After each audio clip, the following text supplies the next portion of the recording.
Hey guys, so I just finished a class on Anselm's Ontological Argument, and I have a whole lot of opinions about this, but unfortunately in the class I kind of suppress my own views. I'm not trying to lecture them about what I think, but about what the philosophers we're talking about thinks. So I really wanted to just get my opinions out there, so I'm just going to unload on you guys. Hopefully by the end of this video I accomplish 3 goals. One is to really explain the ontological argument, so you have a better understanding of it after watching this than you did before you started. 2, if you agree with me by the end of the video, you'll think that the common rebuttals to the argument are not so great. And then lastly, I want to show that Kant really does a number on the ontological argument. I think he pretty heftily destroys it. So to get my biases up front, I do not believe that the ontological argument ultimately holds, but I think it's a better argument than people give it credit for. So here we go. To understand Anselm's ontological argument, you really need to understand Augustine's notion of the great chain of being. It's an unspoken aspect of his argument, and it really underlies his Anselm's entire argument, so it's really crucial we understand it. The great chain of being is really just an adaptation of Plato's divided line. So if you know what that is, then it'll probably be more interesting to you, and if not, it's not that big a deal. So I drew it back here behind me. So here's the concept. At the very bottom of the great chain of being is something like rocks, some inanimate object. And then we move up, and the second thing would be something like a plant. And then we can go up and get animals. I gave dogs as an example here. And then we get people, and then perhaps angels or something like that. And then we have this huge gap, and we finally get up to the top where we reach God. Now Plato had a very similar idea. He didn't say God, he talked about the good, like the Platonic good. But for Augustine, he thinks that the good really is just a description of God, which is going to come in handy later when I talk about Euthyphro again. But anyway, the concept is that as you move up the chain of being, you increase 2 things. Here we go. So the 2 things that are increased are going to be goodness or value and being. So you become more real the further you go up this great chain of being. Now I'm going to throw like an hour's worth of thought into hopefully about a 5-minute video, so buckle up and bear with me here. It's not too important to master this, but to get a general conception of it is going to be helpful. Rocks are not as good as plants because plants are able to pursue life, gain nutrients from the ground and stuff like that. Dogs are better than plants because they're able to move around, they're able to have feelings and emotions and things like that. People are better than dogs because we're able to have reason.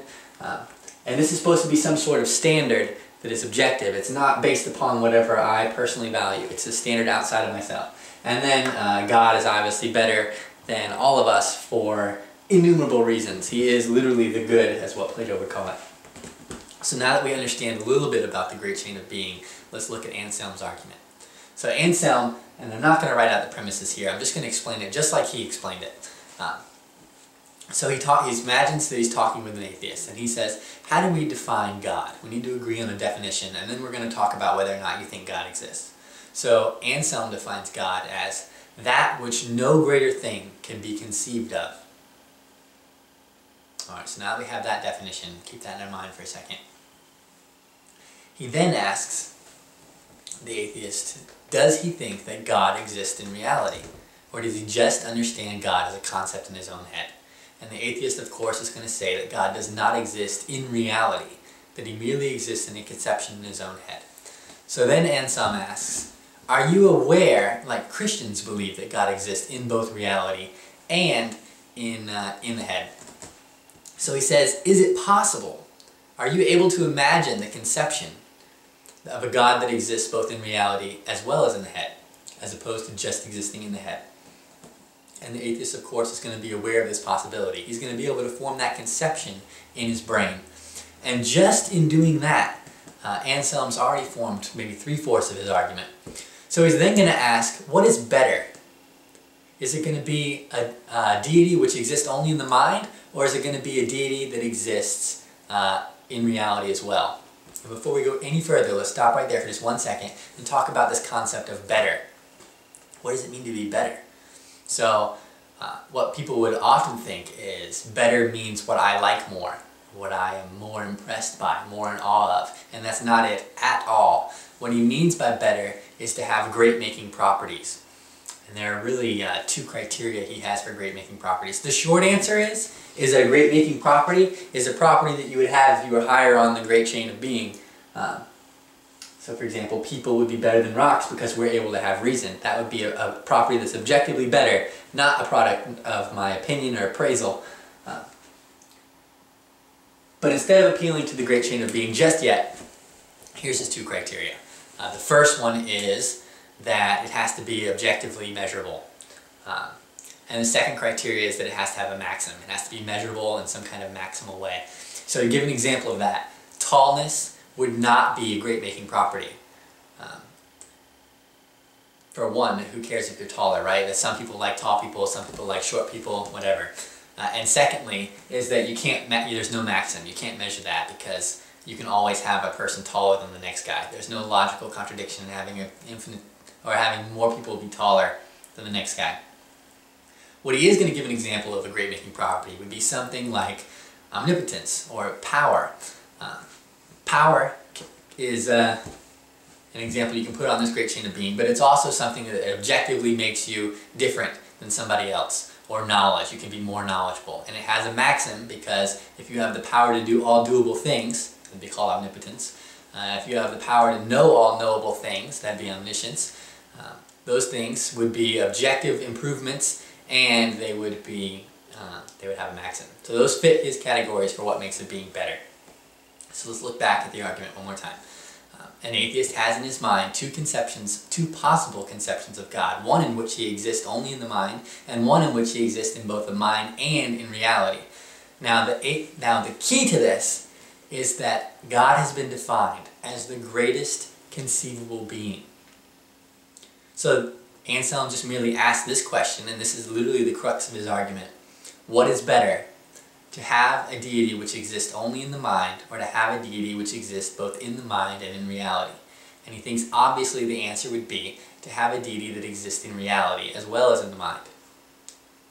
Now if the atheist agrees here that that is the better conception of God, and he defines God as that which no better can be conceived of, then the error he's going to run into here is that in his mind he thinks that God only exists in his head. But we've already said that existing only in the head is less good than existing in reality as well. So his conception of God is not the greatest conceivable being, and yet he defines God as the greatest conceivable being. That means that he simultaneously defines God as the greatest conceivable being and as not the greatest conceivable being. It runs into the law of non-contradiction. So Anselm's basically using a reductio ad absurdum. He shows that the atheist claim that God does not exist entails a logical contradiction, and therefore the claim must be false. So that's the argument in a nutshell. The common objection to this is some monk with a strange name who came up with the idea. I'll put his name in the video. Glaucon, I think, or something like that, where he argues that a perfect island, he basically makes a parody of Anselm's argument, and argues that a perfect island exists. Well, we can at least conceive of a perfect island. And if we do this, then we must admit that it's better to have an island that exists in reality rather than just existing in your head, so this perfect island must exist in reality. And he thinks that this is a good parody of Anselm's argument, and since obviously that conclusion is absurd, so too must Anselm's argument be absurd. But I think it's actually not a good parody, and there's two reasons for that. The first goes back to this great chain of being. If we ask what makes a great island, you're going to find that the answers are very strange. They're going to be things like an island with a bunch of palm trees, or beautiful women, or great wine, or beautiful men, or whatever it is you personally value is what you're going to say makes a great island. Basically going to be describing your perfect vacation resort. The problem is that those are not what Anselm would call great-making properties. Those are just properties we happen to like. They don't meet either standard of great-making properties.